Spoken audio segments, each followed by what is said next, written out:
I'm Haley Hines in for Allie Corey. I'm Mark Wilson. So glad to have you with us tonight. First at 10, we're learning that the man who dressed up like he was getting ready to go to war while walking along the street in Brandon first thing this morning had prior interactions with law enforcement. Deputies tell us there is video of Vincent Morin at the door, here it is, of two young girls on the other side, which led to a chat between Morin and law enforcement. Let's bring in Fox 13's Jordan Bowen, who looked into this for us tonight in our newsroom. Hi there, Jordan. What exactly was this interaction between these two? Well, Mark, the owner of the apartment with this ring camera says his tenants who live there had known Vincent Morin lived in the complex, but didn't know him personally. He says one day he showed up at the door while the two younger girls were inside, saying strange things over the camera that led to a house call at his home with deputies. I hear you. I can hear you. I can hear you. This bizarre interaction shows 34-year-old Vincent Morin. I can hear you. You know I can hear you. It's real. Open the door. Caught on a ring camera on February 6th at the doorstep of a Brandon apartment complex unit. I can hear you. You can't believe it. It's happening. Open that door. The apartment owner says the strange interaction left the tenants' two kids who were on the other side of the door terrified. So the Hillsborough County Sheriff's Office did a welfare check on Morin, but say he didn't meet the requirements to be Baker acted. 2 days later, on February 8th, he was arrested along Causeway Boulevard at a hotel for trespassing. But last month, he missed the court hearing for the charge and had a warrant issued for his arrest. Then on Wednesday, Morin was seen walking south of Causeway Boulevard armed with a gun and dressed in a bulletproof vest and army fatigues. Multiple people called into 911. Imagine yourselves driving your children to school and seeing that man there. You don't dress in army fatigues, with a tack vest, with body armor, a fully loaded assault rifle, and comms on your head to do anything peaceful. When he wouldn't listen to deputies, they fired their weapons. Drop the gun! Drop the gun now! Drop the gun! Drop the gun! FDLE took over the investigation as detectives try to figure out whether he had anything planned, if he was of stable mind, or how he accumulated all that military-type gear. They're also trying to determine if his headset was linked in real time to someone else or to a social media account. And we're still working through that, but the community is safe. The three deputies who all fired had no previous incidents where they used deadly force.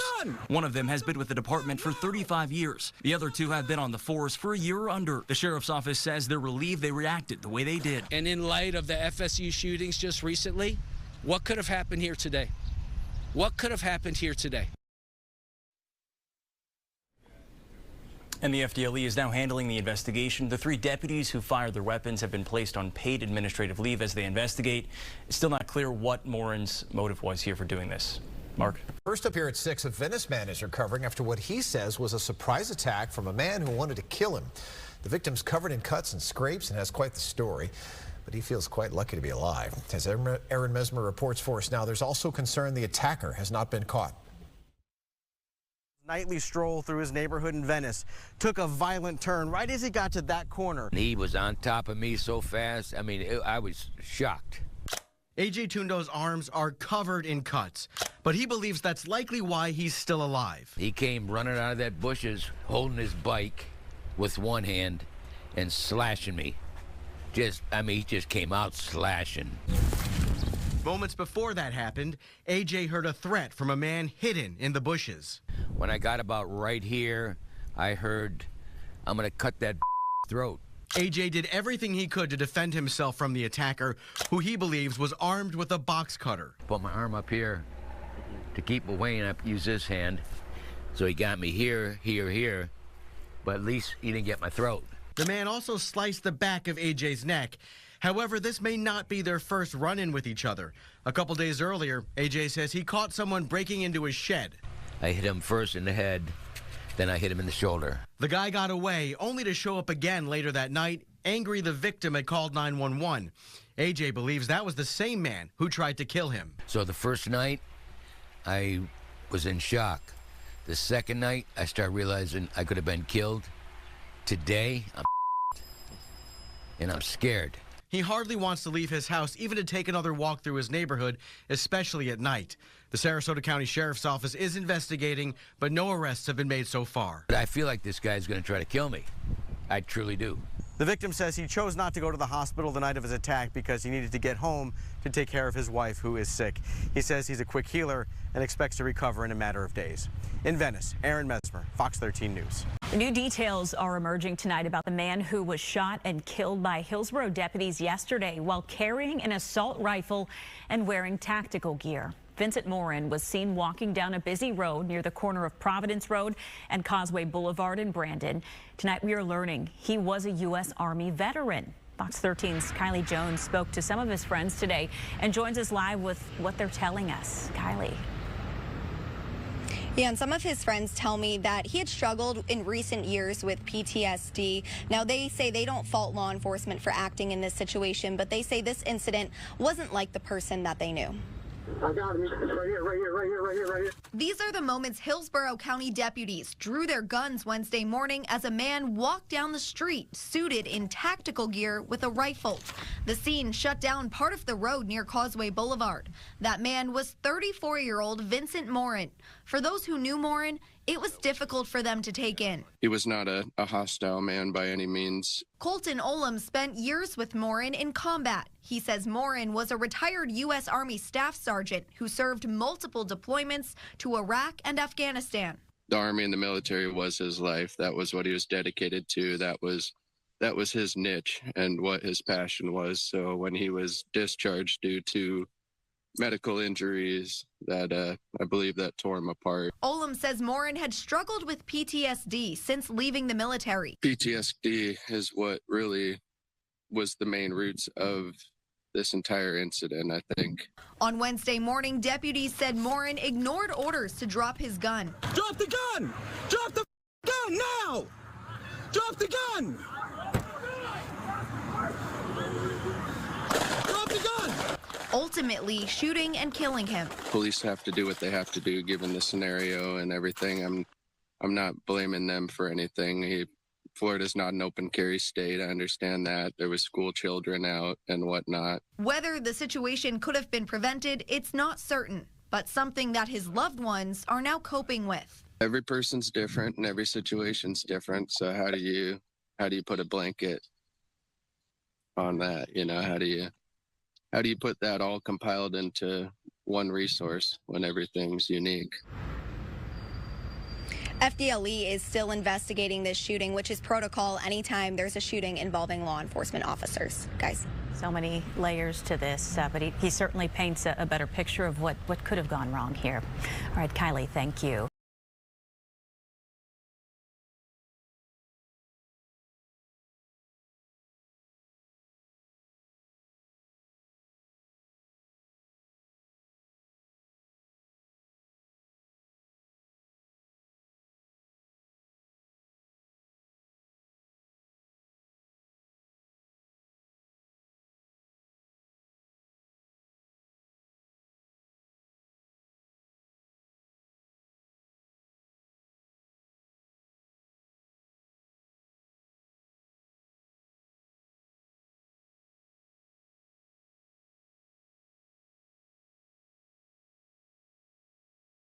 Ah!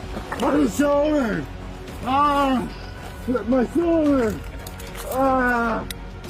What the? You pop my shoulder out of place.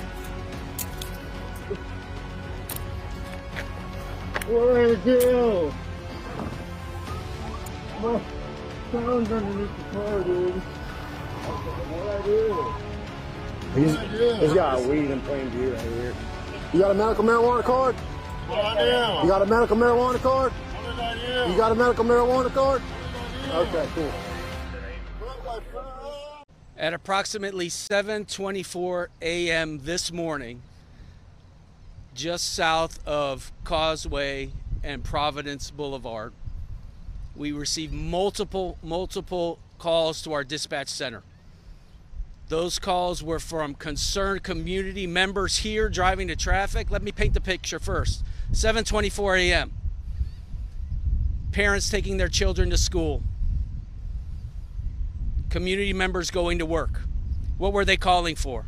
They saw a man, our suspect, dressed in full battle fatigues, army fatigues, if you will, a tack vest with body armor, a headset of communication on his head, and a fully loaded assault rifle.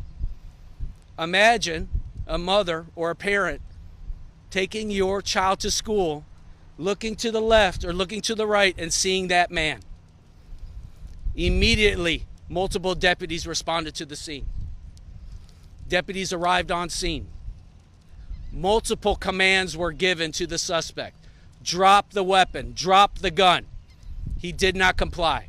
Again, multiple commands. Drop the weapon, drop the weapon. So de-escalation, that's what we're trained to do. At 7:38, after multiple commands to drop the firearm, 3 of our deputies fired on the suspect. Unfortunately, that suspect has since been deceased. Let me paint the picture again. Imagine yourselves driving your children to school and seeing that man there. Also, look, just to my left, busy business complexes. I've got Lowe's right here. I've got multiple shop centers over on this way. This was a dangerous situation. Let me reiterate something on behalf of Sheriff Chad Chronister. Our number one priority here, is to keep this community safe. 7:24 in the morning, a man dressed in fully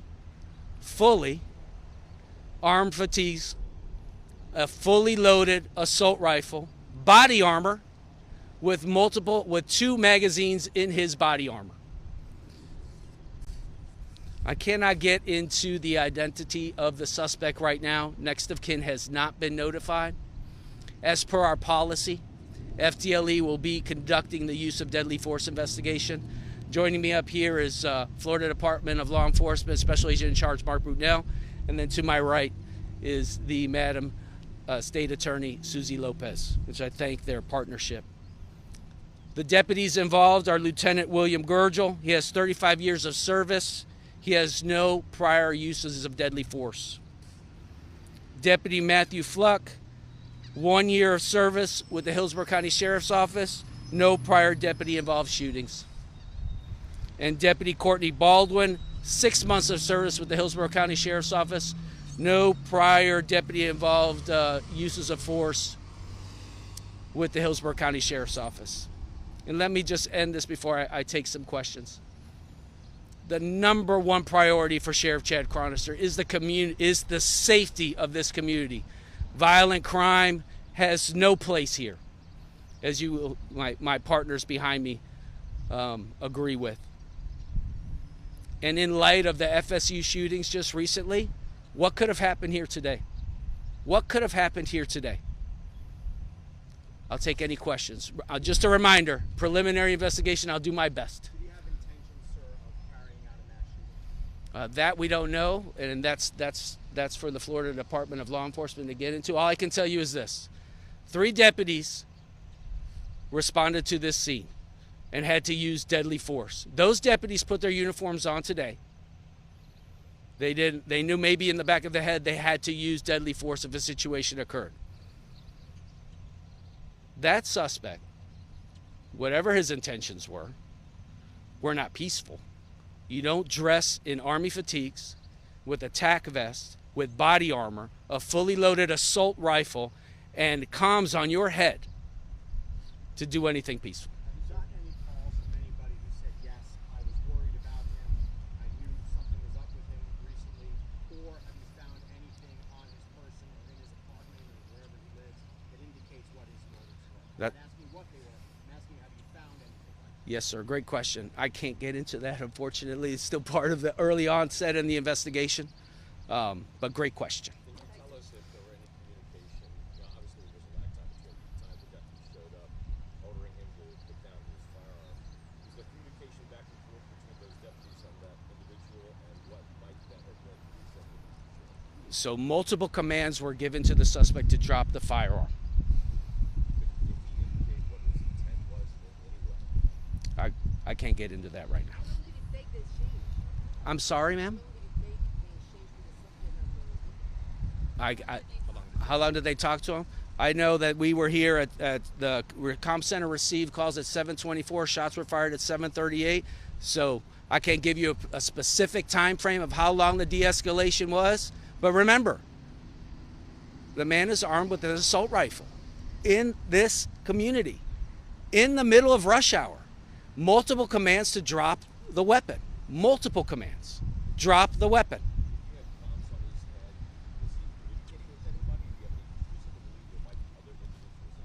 No, we don't have any reason to believe as of this moment the community is safe, okay? And we're still working through that, but the community is safe.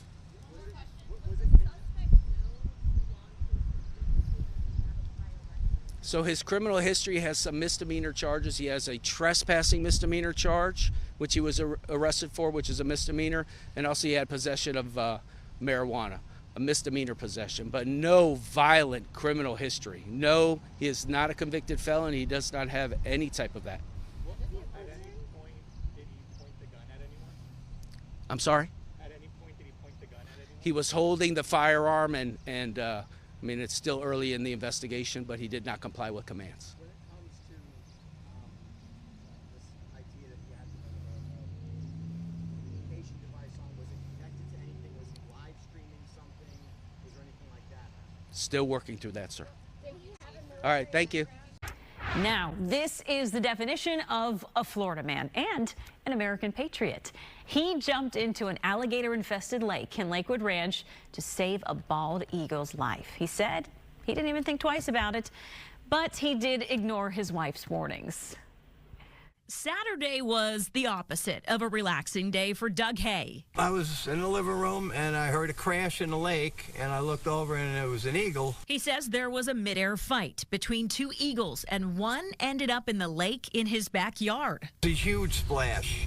I mean, a huge splash. He didn't even think twice about what he had to do next. I ran out because I know they can't swim and threw my shirt off, my flip-flops, and I jumped in. I wanted to save it. Even though his wife wasn't happy. She was screaming at me, profanities. Don't go in there, but he just kept going in. Because you don't swim in these lakes, no. There's a gator in there, too. He swam about 100 yards and was able to grab the eagle. When I got there, I didn't see her because she went under. And then I'm like looking around and she finally bobbed up and then I grabbed her by the legs with my right hand and started doing a dog paddle, you know, shore. Once on land, a trapper was able to wrangle the eagle and get it the help she needs.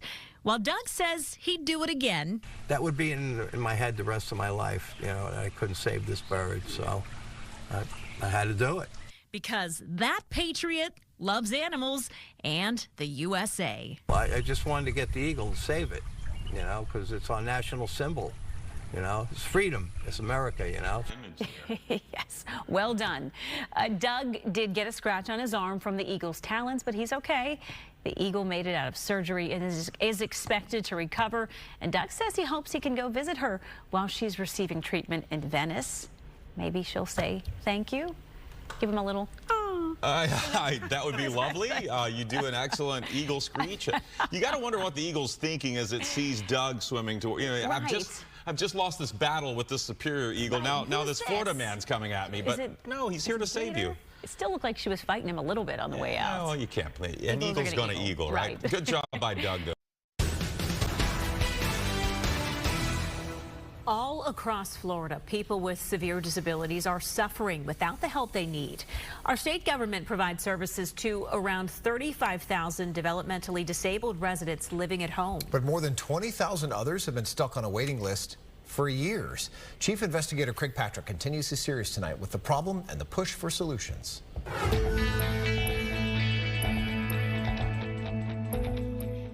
If you're a state lawmaker and you know more than 21,000 people with developmental disabilities are stuck on the state's wait list for care and have been for years, and you claim it's due to a lack of money, what would you say to this? When Governor DeSantis said you have so much money, y'all don't know what to do with it. In fact, listen to him for yourself.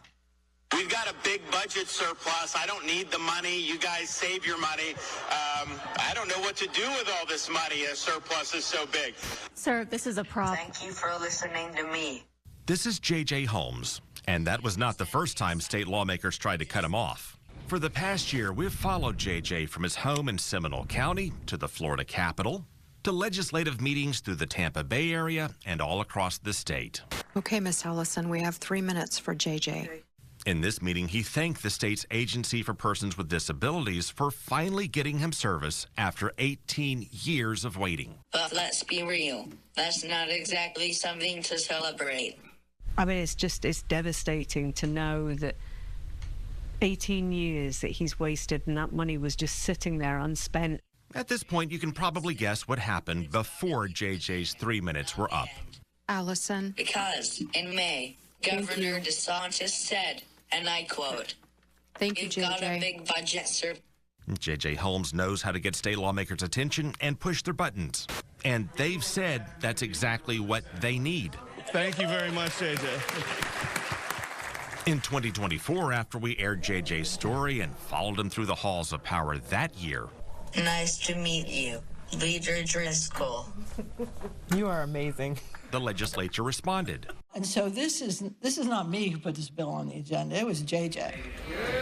They passed a bill committing more than $38 million to get JJ and around 300 others off the wait list. It is totally about time. We really make sure we're taking care of our most vulnerable. But again, that helped around 300 out of more than 21,000 waiting, which is why JJ is still pushing. What grade would you give our state government today? Unfortunately, Craig, I'd give them a 0. If I was a teacher and the state legislature was my student, I'd have to sit down with their parents and have a conversation about repeating a year. But the Senate president who credited JJ is no longer president, and others have moved on. And that may be part of the long-running problem. In a part-time, term-limited, revolving-door legislature, new members always have to get caught up to speed. And the same goes for the Agency for Persons with Disabilities. I mean, the turnover is great. I think that that has a lot to do with those funds not being expended. You've had 4 secretaries in 4 years. Make that 5 in 5 years. When will you be able to spend down this hundreds of millions in surplus you already have? APD Secretary Taylor Hatch resigned after our interview, and an interim director took over. You get somebody who comes in and they're trying to figure things out. By the time they figure half of it out, they leave and somebody new comes in. JJ and others say prior legislatures also tried to downplay the backlog. A couple of years ago, they actually passed a law to replace the words wait list in statute and records with the term pre-enrollment, which now leads to a number of moments like this. The wait list continues to hover around, the pre-enrollment list continues to hover around 22,000. Even APD can't help but call it for what it is. Roughly around 22,000 at any given time on the pre-enrollment list. Well, the current legislative leaders do call it a wait list.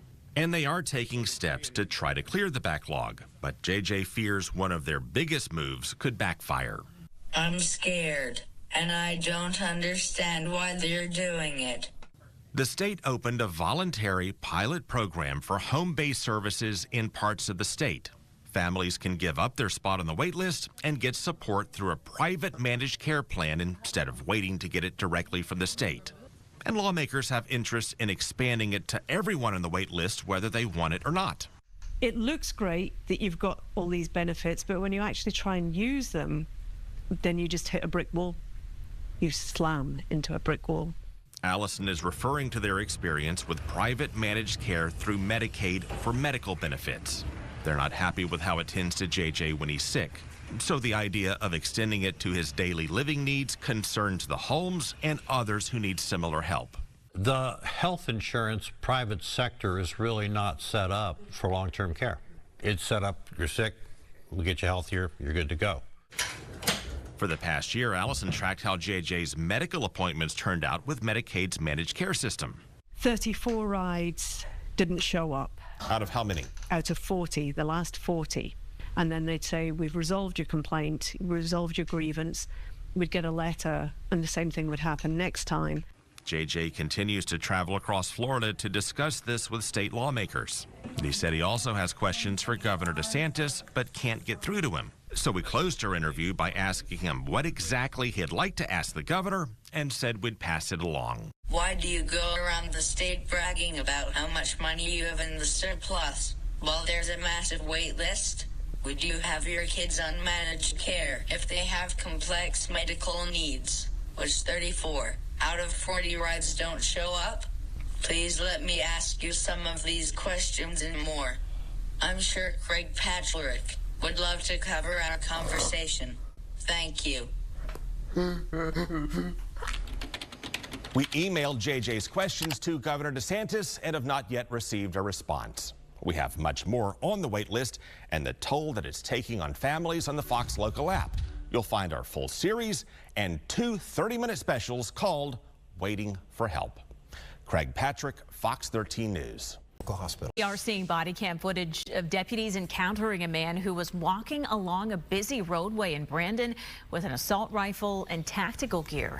It happened around 7:30 this morning when deputies got multiple calls from terrified commuters in the area of Causeway Boulevard and Providence Road. Understandably so. Not necessarily because he had a gun, but the way he was dressed, and there's much more to the story. Aaron Mesmer was earlier. This is Fox 13's Evan Axelbank reporting on the search tonight for a motive here. Right here. 3 deputies arrived 14 minutes after 911 calls first started coming in about a man walking around armed to the teeth and seeming to be prepared for a gunfight. Drop the gun! Drop the gun now! Drop the gun! Drop the gun! Most of the video is too gruesome to show. This is a mugshot of 34-year-old Vincent Tyler Morin from an arrest in February on marijuana and trespassing charges. You don't dress in Army fatigues with a tack vest, with body armor, a fully loaded assault rifle, and comms on your head to do anything peaceful. And this is video being reviewed by investigators that was posted to social media. It shows the moment shortly after he was first spotted at 7:24 this morning, walking around Providence Road and headed towards Causeway Boulevard. Imagine yourselves driving your children to school and seeing that man there. FDLE has taken over the investigation as detectives try to figure out whether he had anything planned, if he was of stable mind, or how he accumulated all that military-type gear. They're also trying to determine if his headset was linked in real time to someone else or to a social media account. And we're still working through that, but the community is safe. Drop the gun! Deputies opened fire within 20 seconds of arrival as he ignored commands to drop the loaded weapon. The 3 deputies who all fired had no previous incidents where they used deadly force. One of them has been with the department for 35 years. The other 2 have been on the force for a year or under. Sheriff's Office leadership is relieved those deputies on the ground reacted the way they did. And in light of the FSU shootings just recently, what could have happened here today? What could have happened here today? In this case, the potential shooter was the only victim. Evan Axelbank, Fox 13 News. Now, the suspect is from Spring Hill, and he was pronounced dead shortly thereafter at a local hospital. We're learning a little bit more as well about a lengthy investigation into a dangerous gang that's accused of trafficking drugs in the Bay Area, including at a strip club. The Hillsborough County Sheriff's Office arrested 13 people and said more could be coming. Fox 13's Ariel Placencia explains this group's ties to the Latin Kings gang. Hey, go to the door. We'll take him. Over the last 5 months, the Hillsborough County Sheriff's Office has been investigating what they described as a dangerous operation run by the Latin Kings gang. And on Tuesday, they announced the results of Operation No Good Secrets after they searched locations in Brandon, Tampa, Pasco County, and also Secrets Gentlemen's Club in Town and Country just last week. We asked law enforcement consultant Brian Dugan, who's not affiliated with this case, about the scale of this investigation. And this is a 5-6 month long investigation. Those are very tedious, careful investigations. They're very dangerous. In fact, our cameras recorded deputies on scene at that club along West Hillsborough Avenue during last week's raid. Detectives reportedly conducted several undercover narcotics transactions there. Not only did investigators seize a Latin Kings manifesto and a large amount of drugs. What really piqued my interest was the different types of drugs. Meth, cocaine, fentanyl, Xanax, and psychedelic mushrooms, to name a few. It's indicative of just how big of an enterprise, criminal enterprise this was. The Hillsborough County Sheriff's Office released video of the arrests Tuesday. Come to me, turn around, drop the phone. There were 13 in total, but investigators identified 3 by name Tuesday. 30-year-old Ian Dunn was the, quote, primary source of drugs for this drug trafficking network, investigators said. 39-year-old Julian Finlay was another key drug supplier. Both of them are Latin Kings gang associates. And 43-year-old Giovanni Latalaldi is a documented Latin Kings member who is now facing several charges. The really interesting part to this whole case for me was that when you look at, most of us think of gangs, we think of juveniles. Here you had 3 of the major players were between the ages of 30 and 43 years old. These are adults. In Tampa, Ariel Placencia, Fox 13 News. Scary moments near Mayaca City this morning. A single-engine plane crashed shortly after takeoff, sparking a brush fire. Fox 13's Ariel Placencia joins us from our newsroom. Ariel, bring us up to speed. Any injuries? No, Haley. Thankfully, no injuries were reported. All 3 people on board that plane are okay, we're told. And that brush fire you just mentioned that was caused by the crash, that is currently under control, so good news there as well. Now, let's show you some video from Skyfox of what the scene looked like around 10 a.m. this morning. So this is Bald Eagle Airfield in Mayaca City. And the Manatee County Sheriff's Office said a single-engine plane was on a private airstrip, and during takeoff, it began to veer left before it crashed into nearby trees.